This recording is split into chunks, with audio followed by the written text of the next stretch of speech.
The morning began the way so many do in the South, unhurried, steeped in quiet routine. The Carolina pines stretched endlessly along the two-lane highway, their shadows long and golden under the rising sun. The air held that soft kind of warmth that promised a peaceful day. In the driver's seat of a silver Buick sat Evelyn Grace Carter, 68 years old and sharp as the day she first swore her oath as a federal judge. A faint gospel hymn drifted from the radio, the melody humming against the steady rhythm of her tires on the asphalt. She was on her way to Charleston for an old friend's memorial service. To Evelyn, mornings like this were sacred, a time to breathe, to reflect, to let the world move at its own pace. But peace, like justice, was fragile. The sudden flash of blue and red lights in her rearview mirror sliced through the calm like a blade. Evelyn's eyes narrowed slightly. The siren chirped once, demanding her attention. A traffic stop, she thought. Routine. Harmless, perhaps. But she knew too much of human nature to be naive. She eased her car toward the shoulder, gravel crunching beneath the tires, dust rising like a soft veil behind her. Her hands remained steady on the wheel, the faintest tremor of irritation flickering across her features. She turned down the music and waited. From the patrol car, two officers emerged. The lead, Sergeant Nolan Pierce, moved with the self-assured gait of a man who believed authority meant dominance. He was tall, early 30s, clean-cut but rough around the edges, his expression tight with something more than duty. His partner lingered near the cruiser, one hand resting cautiously on his belt. Pierce approached the window without greeting. "License and registration," he barked. The tone wasn't a request, it was a command, one honed by habit and unchecked power. Evelyn kept both hands visible on the steering wheel. "Of course, officer," she replied evenly. Her voice carried the calm cadence of someone who had spent a lifetime mastering composure. She reached slowly for her purse, retrieved her wallet, and handed over her identification. "May I ask why I was stopped?" Pierce leaned closer. The smell of stale coffee and authority thickened the air between them. "You changed lanes without signaling. Mile marker 42. Evelyn's brow furrowed slightly. She hadn't changed lanes in at least 20 minutes. "Are you certain about that?" His jaw tightened. "Ma'am, don't argue with me." The edge in his voice wasn't about traffic safety. It was performance, an act of control. Evelyn recognized it instantly. She had heard that tone in countless courtrooms. Young men using volume where logic failed, mistaking intimidation for respect. Still, she said nothing. She simply watched him through the glass, her silence heavy with something he couldn't quite name. Pierce took her license and stalked back to his cruiser. Through the side mirror, Evelyn observed him gesturing animately, talking into his radio far longer than necessary for a simple verification. Then she sighed, his hand dipping into a small brown evidence bag. When it emerged, he was holding something, a glass bottle, half filled with amber liquid. He kept it low, near his thigh, hidden from view. Her stomach turned cold. Moments later, he returned, feigning nonchalance. "Ma'am," he said, his tone slick now, "I'm seeing an open container on your passenger side floor." She blinked once. "That's impossible," she said softly. "There's no bottle in my car." He crouched, pretending to look. "It's right there," he insisted. She followed his gaze and saw it, the same bottle he had just palmed from the bag. For a brief moment, the world seemed to still. Evelyn felt no panic, no outrage, only a cold, precise clarity. Slowly, almost imperceptibly, she reached toward the small silver pen clipped to her dashboard. To anyone else, it was a pen. To her, it was a recorder, synced to a live cloud server. She clicked it once. A tiny light blinked red. "Sergeant Pierce," she said evenly, watching his reflection in the glass, "before you take another step, you should know this vehicle is under video surveillance, synced to a live server." He froze mid-motion, a flicker of uncertainty crossing his face before melting into a scoff. "You people always think you can talk your way out." "You people," she repeated softly. The words tasted like dust. Familiar. Bitter. I've heard that phrase since 1965. Something in her composure unsettled him. He straightened, tried to reclaim control. "Step out of the car, ma'am." Evelyn opened the door slowly, deliberately. Gravel shifted under her shoes. Cars passed on the highway, slowing as driver sensed something was wrong. The hum of engines became a kind of witness, a low chorus of strangers unknowingly observing history. A trucker named Troy Delgado watched from his cab as Pierce grabbed Evelyn's wrist too tightly, yanking her toward the hood of her car. He lifted his phone and began recording. "Hands on the car," Pierce barked. Evelyn's gaze didn't waver. "Be careful. That's my writing hand. It once signed federal warrants." Pierce hesitated. "Excuse me?" She straightened, her eyes sharp and unflinching. "I am Judge Evelyn Grace Carter," she said, voice steady as stone. "You just attempted to falsify evidence against a retired federal judge, and you're being recorded by 3 cameras, including one in your own cruiser." His blood drained from his face. Behind him, his partner shifted uneasily, uncertainty flickering in his eyes. For a long, breathless moment, the highway fell silent. The only sound was the wind brushing across the trees. Then Pierce's voice cracked over his radio, shaky and uncertain. "Unit 17 requesting backup. Situation escalating." Evelyn didn't move. "The only thing escalating here, Sergeant, is the truth." Backup never came. What did arrive instead were headlights slowing to watch, phones lifted to record, a new kind of accountability rising from the asphalt. By the time the scene cleared and Evelyn was allowed back into her car, the sun had climbed high over the trees. The air smelled faintly of dust and gasoline. She sat for a moment behind the wheel, hands steady, gaze fixed on the road ahead. The flashing lights faded in her rearview mirror, but the memory remained, etched, not as fear, but as resolve. The next morning, the video of her encounter was everywhere. Hashtags multiplied. Hashtag calm before the badge. Hashtag justice on 17. Hashtag Evelyn Grace Carter. News anchors debated her composure. Pundits speculated about systemic bias. But Evelyn, sitting in her modest kitchen in Charlotte, didn't feel like a symbol. Her hand still throbbed where Pierce had twisted it. The silence that followed the incident was heavier than the confrontation itself. No apology from the department, no statement from the chief. Just quiet, the kind of quiet that institutions use as armor. She poured herself a cup of coffee and stared at the morning light striping across her kitchen table. The house was filled with mementos of a lifetime in the law, framed photos of her parents marching in Selma, a leather-bound Bible worn soft from use, and a row of clippings from cases she had presided over. They were relics of belief, proof that justice, however flawed, could still be served if one had the courage to stand in its name. That belief now felt fragile. A soft knock at the door broke her thoughts. It was her granddaughter, Naomi Fields, 27, sharp-eyed, a journalist from Chicago with the kind of energy only the young can sustain. She carried a tablet under her arm and an urgency in her voice. "Grandma," she said, sliding into a chair across from her, "do you realize this video is everywhere?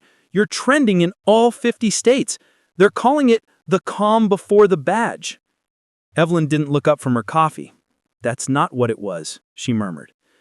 Naomi turned a tablet toward her. On the screen, a still frame from the video captured Evelyn standing on the roadside, stoic, dignified, unyielding. "Well," Naomi said softly, "to the other seas, control looks a lot like courage." Evelyn didn't answer. She simply let the words settle between them, like dust. To her, courage wasn't the absence of fear, it was the discipline to contain it. Later that day, Naomi suggested a drive. She said, "Clear your head." They ended up at a small park near Beese's Ford, road where magnolia trees shaded a row of memorial stones honoring civil rights activists. Evelyn walked slowly among them until she stopped before a weathered bronze plaque. Her fingers brushed across a name she knew by heart, Reverend James Carter, her father, arrested and beaten during the Selma March of 1965. She could almost hear his voice again, deep and resolute. Justice doesn't get tired, baby girl. People do. Naomi's voice broke a reverie. You never told me he was in Selma. I didn't think I had to, Evelyn said quietly. Our bloodline tells it for us. They sat together on a bench beneath the magnolias. For a long while, neither spoke. The silence wasn't heavy, it was generational, filled with memory and understanding. Finally, Naomi said, So what now? You going to sue them? Evelyn smiled faintly.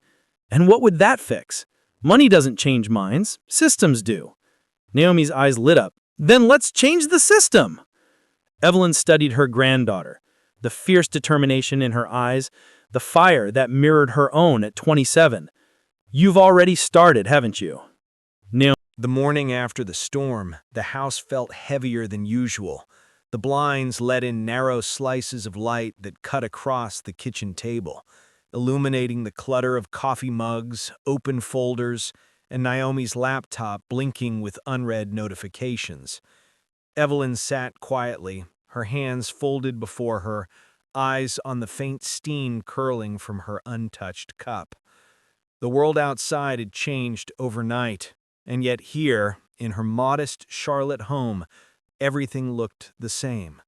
The stillness carried a kind of dissonance she couldn't name, how silence could coexist with so much noise. Naomi was the noise. She moved through the room with restless energy, her tablet buzzing every few seconds. "Grandma," she said, sliding into the chair opposite her, "they've started using your name as a hashtag. Evelyn Grace Carter is everywhere. Twitter, Facebook, even TikTok." Evelyn didn't answer. "They're calling you the calm before the badge. People are saying your composure exposed what rage never could." Evelyn looked up then, her gaze steady but tired. It wasn't composure, it was control. You hold your ground or they take it from you. Naomi tilted her head. "Still, Grandma, you've become a symbol. People see you and they think, that's courage." Evelyn's lips pressed into a faint, unreadable smile. She didn't feel like a symbol. She felt like a woman who'd seen the same injustice repeat itself across decades, wearing different uniforms, speaking in the same tone. Across the room, the TV murmured, news anchors dissecting every frame of the viral footage. Commentators debated whether the officers' actions were misconduct or misunderstanding. But beneath the polished discussion, Evelyn recognized the same evasion she'd seen in courtrooms her whole career, a refusal to call wrongdoing by its name. She turned the volume off. "They'll talk," she said softly. "They always do. Talking's easier than fixing." Naomi leaned forward. "Then we fix it." "I started looking into Sergeant Pierce's department." Evelyn's eyes sharpened. "And?" Naomi swiped across her tablet, showing a spreadsheet.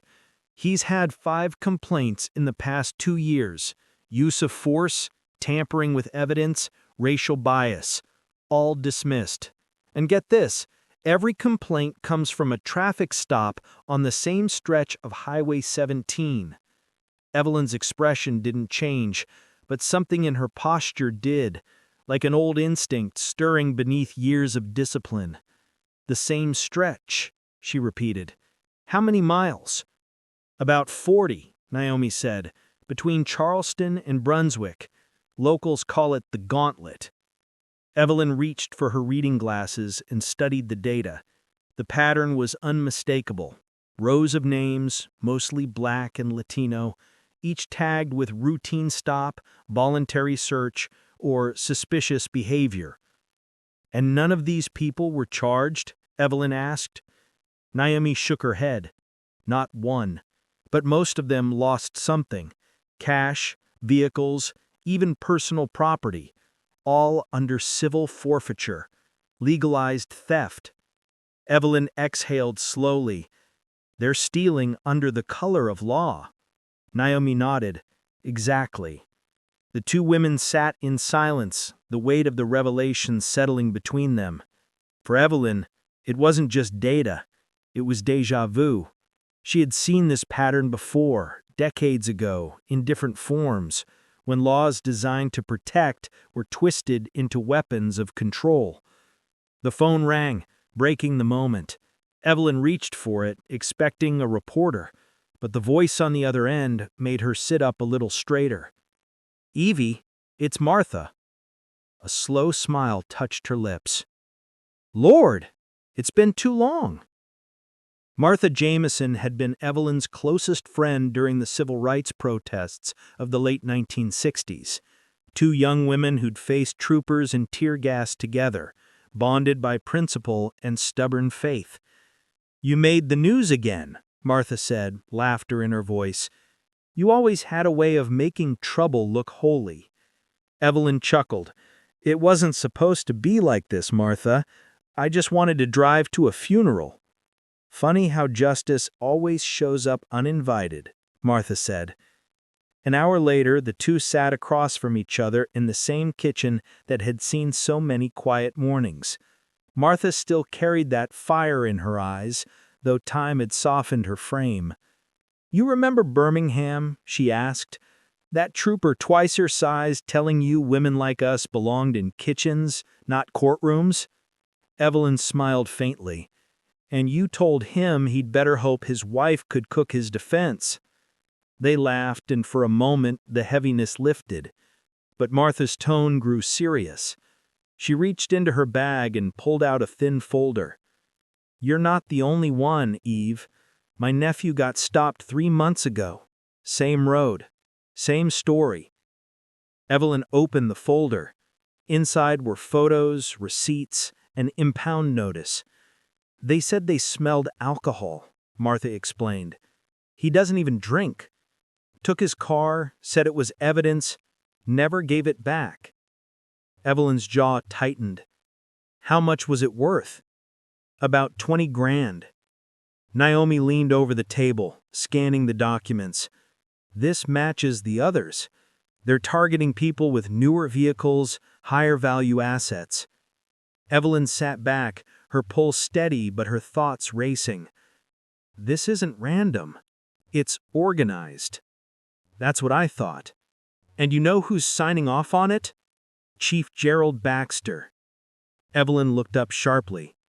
"Baxter?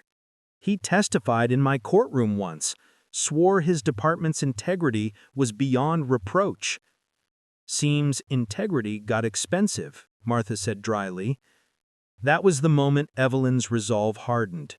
What had begun as an isolated injustice was now unfolding into something systemic, something designed.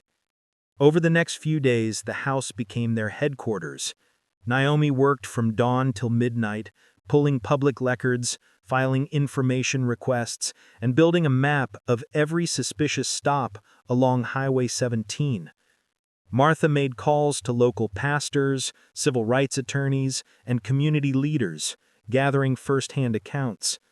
Evelyn was working from dawn till midnight, pulling public records, filing information requests, and building a map of every suspicious stop along Highway 17.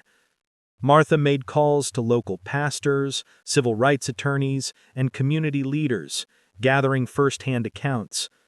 Evelyn, meanwhile, started reaching out to her old colleagues, retired judges, federal prosecutors, even a few friends in the Justice Department who still owed her favors.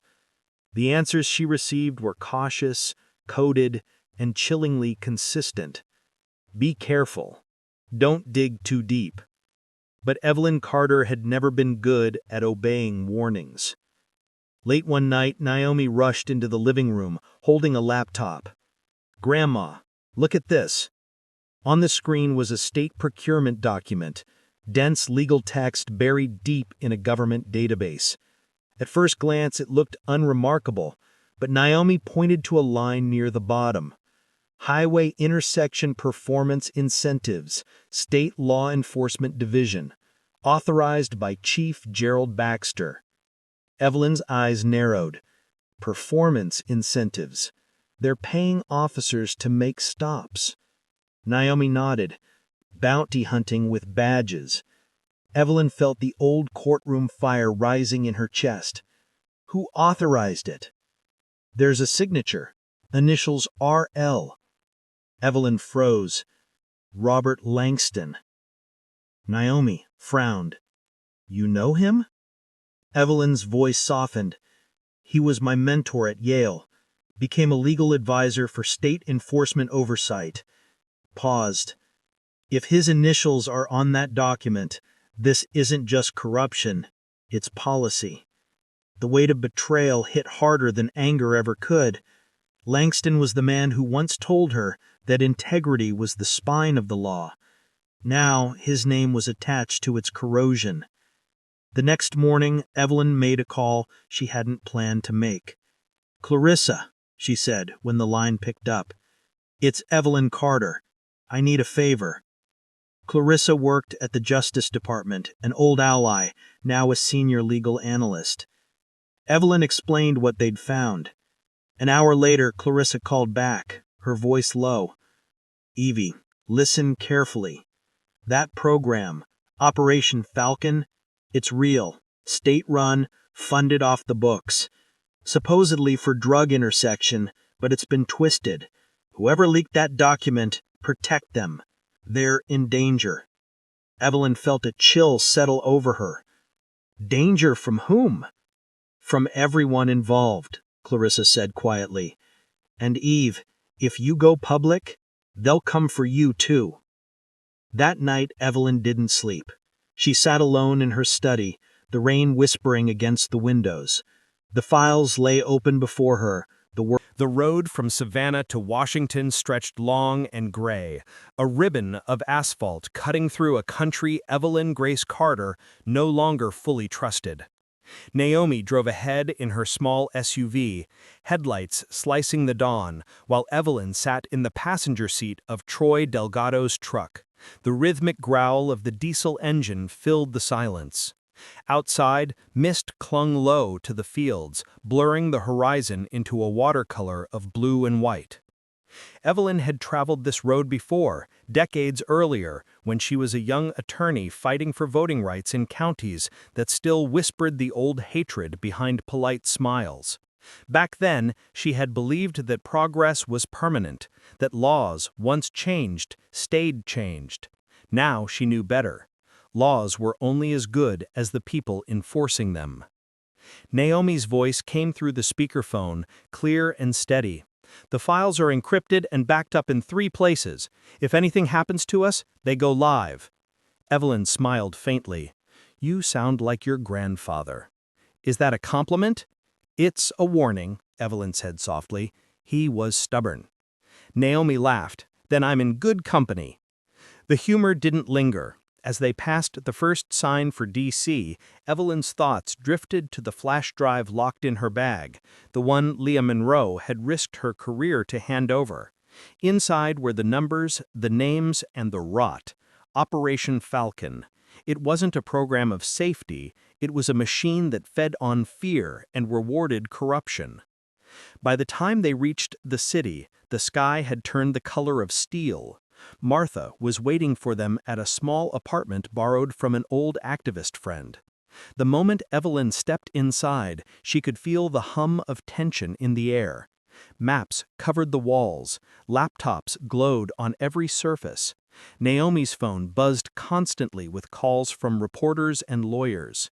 Leah Monroe arrived an hour later, out of uniform, her hair pulled back and her eyes rimmed with exhaustion.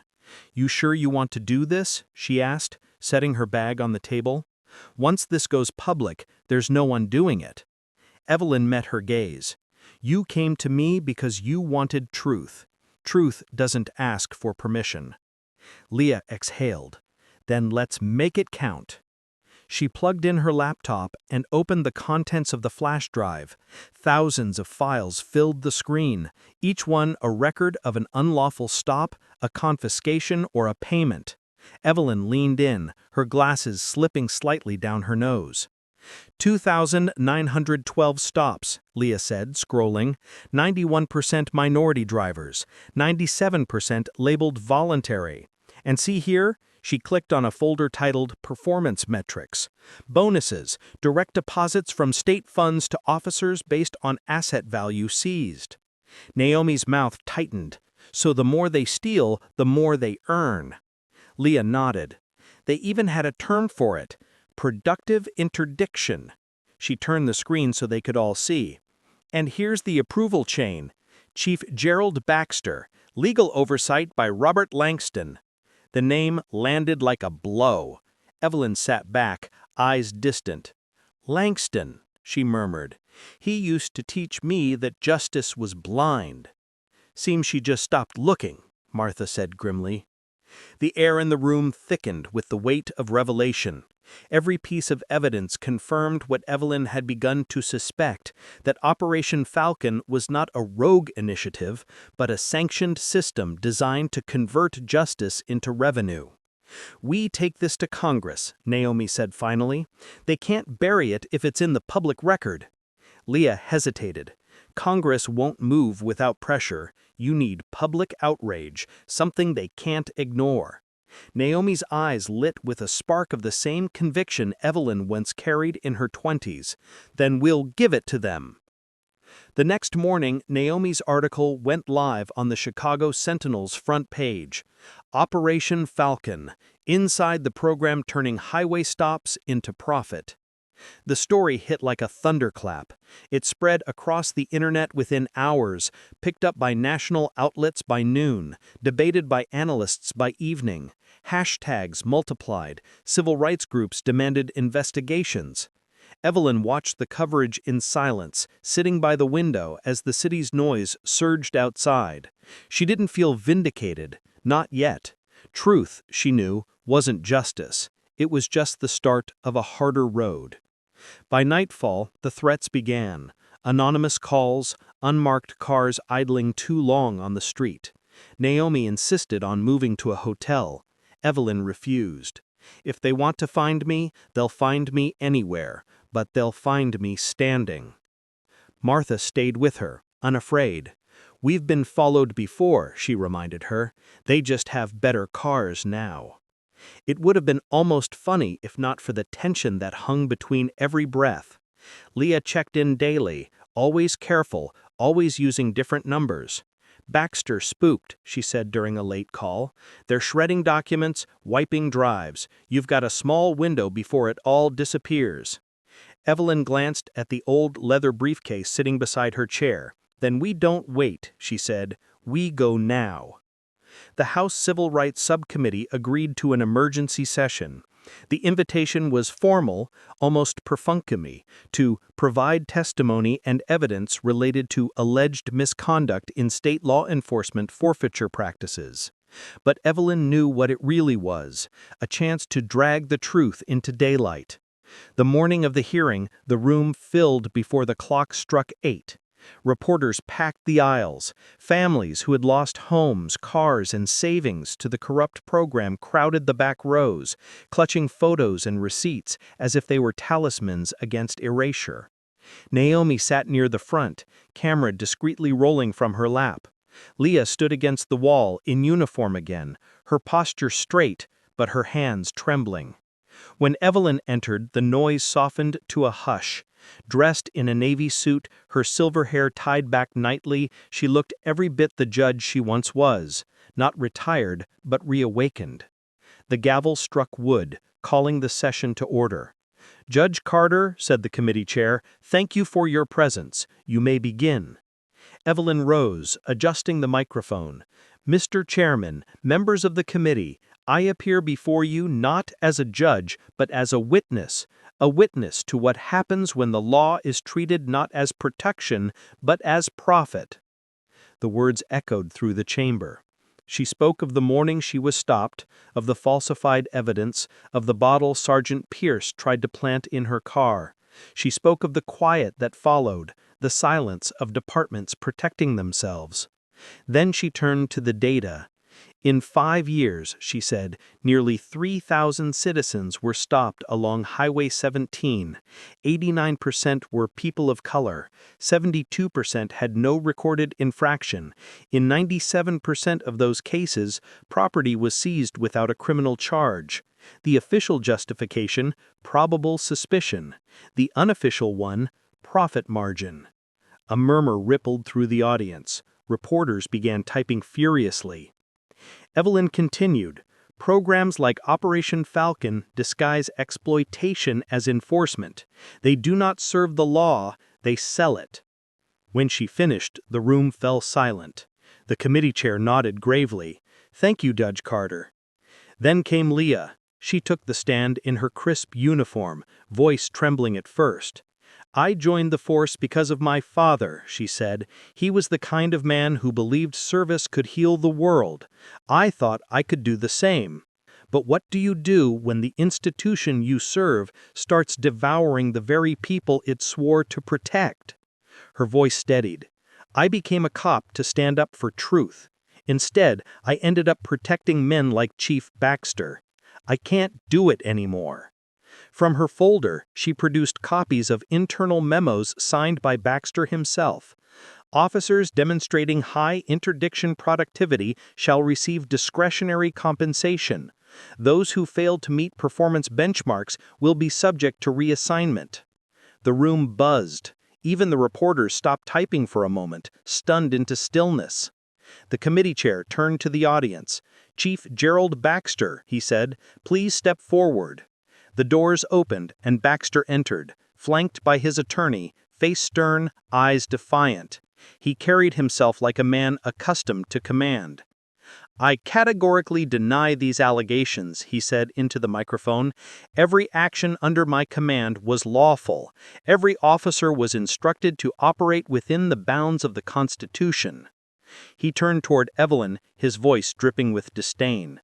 "With respect, Judge Carter, this feels more like a personal vendetta than a legal concern." Evelyn didn't blink. "My only vendetta," she said evenly, "is against injustice." The chairman lifted another folder. "Chief Baxter, can you explain why these documents bear the signature RL on every authorization form?" Baxter hesitated. "That's the oversight advisor, a legal consultant." "Would that consultant be Robert Langston?" the chairman asked. The air went still. Evelyn's heart thudded once hard. Baxter swallowed. "Yes, Judge Langston provided compliance review for the program." Murmurs rippled through the crowd. Cameras flashed. The name carried weight. Langston, the revered legal mind, mentor to generations of judges, the man who... Morning light poured through the tall windows of the Capitol building, gilding the marble floors and tracing long gold lines across the seal of the House chamber. By the time the clock struck 8, every seat inside the Civil Rights Subcommittee was filled. Reporters lined the back wall, their cameras poised like sentinels. Families from across Georgia and the Carolinas crowded in, some clutching court documents, others holding framed photos of cars, homes, and paychecks they had lost to a system that had learned to steal legally. Outside, a crowd stretched down Constitution Avenue. Hand-painted signs read, "No more silent roads" and "Justice for Highway 17." The chant rose like a heartbeat, steady, relentless, human. Evelyn Grace Carter stood at the edge of the chamber, adjusting her navy jacket. The years hadn't dimmed her bearing. If anything, they had refined it, a posture that carried not pride, but purpose. Beside her, Naomi checked her camera one last time, the same battered briefcase from the fire resting at her feet. Leo Monroe sat several rows ahead, uniform pressed, face pale, but unwavering. When the clerk called the session to order, the murmur of voices stilled. The chairman, a gray-haired congressman from Maryland, leaned toward the microphone. "This hearing will come to order. Today we address allegations of systemic abuse and unlawful asset forfeiture within the Georgia Highway Interdiction Program, commonly known as Operation Falcon. Judge Carter, you may proceed." Evelyn rose, her steps measured, her breath calm. As she adjusted the microphone, the sound of the crowd outside faded to silence. "Mr. Chairman," she began, her voice smooth but carrying the unmistakable weight of command. "I appear before you not as a judge, but as a witness to what happens when law becomes profit and justice becomes a ledger." The chamber seemed to contract around her words. She told them everything. The flashing lights on Highway 17, the planted bottle, the voice that said, "You people," the way silence followed instead of accountability. She spoke of Leah's courage, of Naomi's relentless investigation, of the data that revealed the same stops repeated, the same victims recycled through the same machine. Her voice never rose. It didn't need to. Each sentence landed like a gavel. In 5 years, nearly 3,000 citizens were stopped along a single stretch of highway. 89% were people of color. 72% were charged with no offense. In 97% of those stops, money or property was seized, without a warrant, without due process. The justification? Probable suspicion. The motive? Profit margin. A ripple went through the room. Not gasps, but the low collective intake of people realizing they'd been complicit through ignorance. These practices, Evelyn continued, did not begin with rogue officers. They were cultivated, encouraged, rewarded. They turned the authority of the badge into a business model, and they thrived in the shadows of our silence. She paused, meeting the eyes of each committee member in turn. "I've spent my life believing that the law was sacred because it was impartial, but impartiality without accountability is just another mask for power. If justice exists only for the powerful, then it isn't justice. It's convenience." When she finished, the silence that followed was thick enough to feel. The chairman leaned forward, voice quieter than before. "Thank you, Judge Carter." The next name called was Detective Leah Monroe. She stood, smoothed the crease of her uniform, and took the witness chair. Her hands trembled slightly as she spoke. "I joined the force to serve," she began. "To honor my father, a man who believed law enforcement could be a force for good. But I learned something that broke me. When the system starts feeding on the very people it swore to protect, silence makes you an accomplice." She grew steadier with each word. "I was told to keep my head down, to protect the department, to look away. But how do you protect an institution that's eating its own soul?" She reached into her folder and pulled out the internal memos, copies of the documents Naomi had uncovered. "Every one of these signatures," she said, pointing, "belongs to a superior officer. Bonuses paid from seized assets. Quotas disguised as productivity metrics. I've seen officers punished for not bringing in enough value. That's what they called it, value." Leah's throat tightened, but she continued. "When I asked why there were no body cam recordings for these stops, I was told the cameras malfunctioned. Every time." She looked toward Evelyn, then back at the committee. "I couldn't live with that anymore. That's why I came forward." When Leah finished, the room was completely still. One congresswoman wiped her eyes. The chairman exhaled heavily and signaled to the clerk. "Call Chief Gerald Baxter." The double doors opened. Baxter entered with his attorney, his uniform immaculate, his chin high. The gleam of his medals caught the light as he walked down the aisle, a portrait of defiance. The crowd's murmurs followed him like a shadow. He took his seat at the witness table, adjusted the microphone, and folded his hands with deliberate calm. "He categorically denied all allegations of misconduct," he said. "Operation Falcon was a lawful initiative designed to intercept narcotics and criminal proceeds. Any impropriety was the result of individual errors, not systemic policy." He turned his gaze toward Evelyn, offering a thin smile that didn't reach his eyes. "With respect, Judge Carter, I understand your frustration, but this feels less like a matter of law and more like a matter of resentment." Evelyn didn't flinch. "My only resentment, Chief, is toward deceit." The chairman leaned forward. "Chief Baxter, these records show your approval for discretionary compensation for productive interdictions. Would you care to explain that language?" Baxter's jaw tightened. Incentives were standard operating procedure, designed to encourage diligence. and the initials RL that appear beside your signature, the chairman asked. Who is that? Baxter hesitated, just long enough for everyone to see the truth form before he said it. Robert Langston. He provided legal oversight. The room erupted in whispers. Reporters scrambled for their phones. Evelyn sat motionless, her hands clasped in her lap. She had expected the name, but hearing it aloud was like reopening a wound. The chairman's voice cut through the noise. We request Mr. Langston's presence immediately. 2 hours later, Robert Langston entered the chamber. Time had silvered his hair, but not dulled his arrogance. His tailored suit was immaculate, his expression poised in that way only lifelong bureaucrats could perfect. Respectful, detached, confident in their immunity. He took the stand with almost an academic ease. Operation Falcon, he said smoothly, was conceived to enhance public safety through targeted interdiction.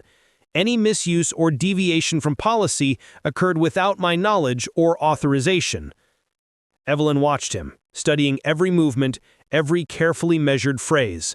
There was a time when she had admired this man, when she had believed his lectures about law as moral order. Now she realized he'd been painting those lines for himself all along. She rose slowly. With respect, Robert, she said, her voice carrying across the chamber, policies don't misuse themselves. People do. You wrote the framework that allowed this. Langston gave a faint, condescending smile. You are always idealistic, Evelyn. You see ghosts of morality in systems that are at best mechanical. Law is paperwork, not poetry.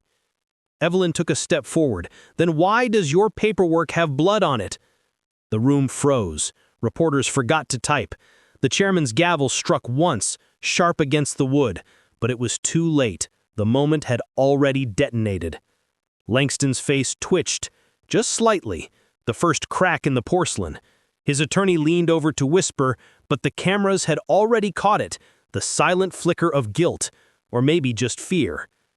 The chairman cleared his throat. Mr. Langston, these records show your approval for continued funding of Operation Falcon even after multiple complaints. You authorized extensions, renewals, and legal reviews despite evidence of corruption. How do you explain that? Langston's voice faltered for the first time. Policy oversight doesn't imply culpability. Perhaps not, the chairman replied, but it does imply knowledge, and knowledge without action is complicity. Langston said nothing.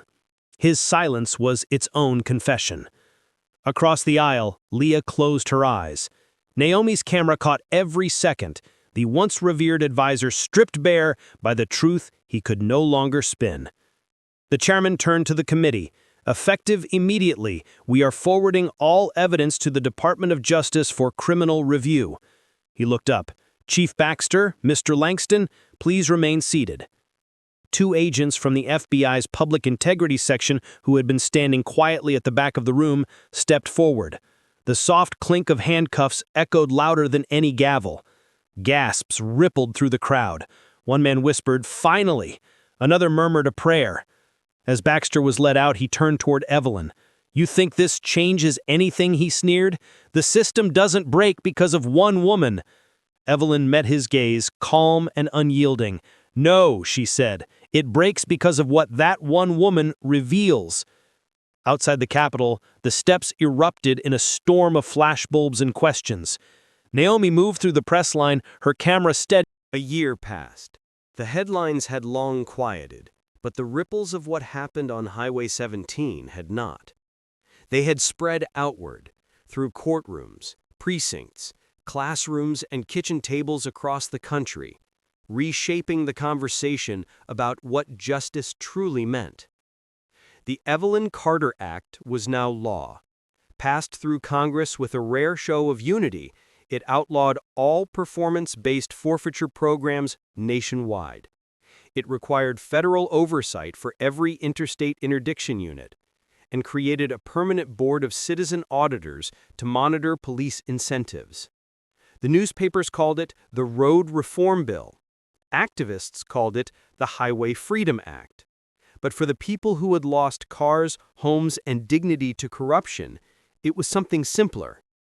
Long overdue. Evelyn never celebrated publicly. She'd watched too many laws pass with applause only to fade into footnotes. Instead, she quietly moved to Asheville, North Carolina, a modest town tucked between the Blue Ridge Mountains, where morning fog rolled like silk and the air smelled of pine. Her new home was smaller than the one that burned, but filled with light and peace. The first morning there, she stood on the porch and listened to the wind move through the oaks. No sirens, no cameras, just birdsong and stillness. For the first time in years, she allowed herself to feel rest, not as surrender, but as a well-earned breath. Yet Evelyn was never built for retirement. Within months, she began teaching a free community seminar at the local college, a weekly gathering she called Civil Courage and Law. It wasn't a course in legal theory. It was a study in conscience, how to stand, how to listen, how to speak when silence feels safer. Her students came from everywhere, young lawyers with briefcases full of ideals, activists worn thin from protest lines, and even a few police officers looking for a way to do better than the ones who came before them. Evelyn began every class the same way. Justice isn't a courtroom, she'd say. It's a choice, one you renew every day in every small decision, in how you treat those who can't fight for themselves. One afternoon, after a particularly long session, a young officer lingered behind as the others filed out. She was in her 20s, uniform crisp, eyes uncertain. "Judge Carter," she said softly, "I joined the force because of you. My father was one of the men wrongly stopped under Operation Falcon. He told me justice didn't die that day. It just got tired. I want to make sure it never gets tired again." Evelyn felt a warmth rise in her chest. "Then don't just wear the badge," she said gently. "Honor it." The young officer nodded, tears bright in her eyes. That moment stayed with Evelyn long after the classroom emptied, proof that change, when tended with truth, could grow roots. One autumn evening, Leah Monroe drove up from D.C. to visit. She'd traded her old patrol blues for a tailored gray suit embroidered with a new insignia, Bureau of Ethical Enforcement. She was its first director. "You'd be proud, Evie," she said over dinner, the flicker of candlelight dancing between them. "We reopened 87 cases, 41 officers indicted, 12 already convicted. The culture's shifting. Slowly, but it's happening." Evelyn smiled. "Change isn't a headline, Leah. It's a habit. You just have to keep choosing it." Leah raised her glass. "Then here's to choosing it again tomorrow." After Leah left, Evelyn stepped out onto her porch. The air was crisp, the stars brighter than she remembered. Somewhere in the distance, she could hear the faint hum of a passing truck, the same sound that had once heralded danger, now just the ordinary rhythm of night. Months later, Naomi returned from Washington, carrying her own kind of triumph. Her press badge now read, "Senior Correspondent, The Washington Post." She had turned their story into a 5-part investigative series titled Her Grandmother's Justice. It didn't just recount the hearing or the arrests. It named every victim of Operation Falcon, every voice silenced by bureaucracy. The series won a Pulitzer. But to Naomi, the award mattered less than the letters that arrived after. One came from a single mother in Georgia who wrote, "I got my car back because of your grandmother." Another from a retired officer in Alabama. "I didn't speak up before, I will now." Over tea one evening, Naomi told her grandmother about the letters. Evelyn listened quietly, her hands wrapped around her cup, the steam fogging her glasses. "You know, they still slow down when they drive past Highway 17. Some even stop to take pictures of the new memorial." Evelyn raised an eyebrow. "Memorial?" Naomi smiled. "The state renamed that stretch the Carter Freedom Corridor. There's a plaque with your name, the date, and that line you said in Washington." Evelyn looked puzzled. "Which line?" Naomi grinned. "Justice isn't blind. She's just been looking the wrong way too long." Evelyn stared into her cup, watching the ripples settle. "Maybe," she said softly, "now she's finally facing forward." When summer came, Naomi drove south again, this time to Savannah, covering a follow-up story on post-reform policing. She sent Evelyn a short video from her phone. In it, a black family sat in their car on the roadside. A white officer approached, calm, respectful, hand resting loosely on his belt. He explained their taillight was out, wrote a warning, and let them go. At the end, the father extended his hand. The officer shook it. Naomi's caption read, "Progress looks ordinary when it's real." Evelyn watched the video twice, then turned off her phone. She sat in silence, letting the moment sink in. For decades, she had believed justice revealed itself in grand gestures, rulings, verdicts, revolutions. But maybe she thought the truest form of it was quiet, in the small human exchanges where fear turned into respect and dignity replaced suspicion. In September, the university held a public lecture in her honor. Flyers across campus read, "An evening with Judge Evelyn Carter, Civil Courage and the Law." By the time the doors opened, the auditorium overflowed. Students packed the aisles, reporters set up cameras. Even Troy Delgado, the truck driver who filmed the original traffic stop, showed up in a pressed shirt and nervous smile, a bouquet of sunflowers clutched awkwardly in his hands. When Evelyn stepped on stage, the crowd rose to its feet. The applause was thunderous, not for celebrity, but for gratitude. She waited until it softened into silence. "I've spent a lifetime chasing justice," she began. Her voice, though older, carried the same unwavering clarity that once silenced a courtroom. "And here's what I've learned. Justice isn't a courtroom. It isn't a verdict. It's a choice. Every day you either honor it or you erode it." She paused, scanning the faces before her. "It doesn't live in institutions. It lives in people, in what we refuse to tolerate and what we choose to protect." Her tone deepened. "They tried to silence that choice once. They tried to burn it down. But here's the truth about light. It doesn't die when you bury it. It just waits for the next brave soul to uncover it again." When she finished, the audience didn't just applaud. They rose again, standing not out of habit, but reverence. Naomi lowered her camera. She didn't need to film anymore. Some moments belonged not to headlines, but to history. After the lecture, as the crowd drifted out into the night, Evelyn remained on stage for a while, looking at the empty seats. The stillness carried a peace she hadn't felt since that morning on Highway 17. The moment before the flashing lights, before everything changed. Naomi came up beside her. "Are you ready to go home, Grandma?" "In a minute," Evelyn said, her gaze lingering on the rows of chairs. "This is where it started, really. Not the highway, not the hearing. Here, in rooms like this, in people willing to listen."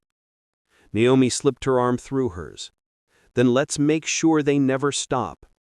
They stepped outside. The autumn air was crisp, carrying the faint smell of rain. The campus glowed under lamplight, leaves swirling in small golden circles around their feet. Evelyn looked up at the stars. "You know," she said quietly, "I used to think justice was something we reached for. But maybe it's something we carry, and every generation just has to keep it burning." Naomi squeezed her hand. "You pass the torch, Grandma. I'll keep it lit." Evelyn smiled, the weight of years softening into serenity. "That's all I ever wanted to hear." Winter came to Asheville, soft and slow. The mountains wore crowns of frost, and the mornings carried the scent of wood smoke. Evelyn's life returned to its steady rhythm, morning tea, her seminar once a week, and long letters from Naomi, who was now traveling across states covering stories on reform. One morning, while sorting mail at the kitchen table, Evelyn found a small envelope with no return address.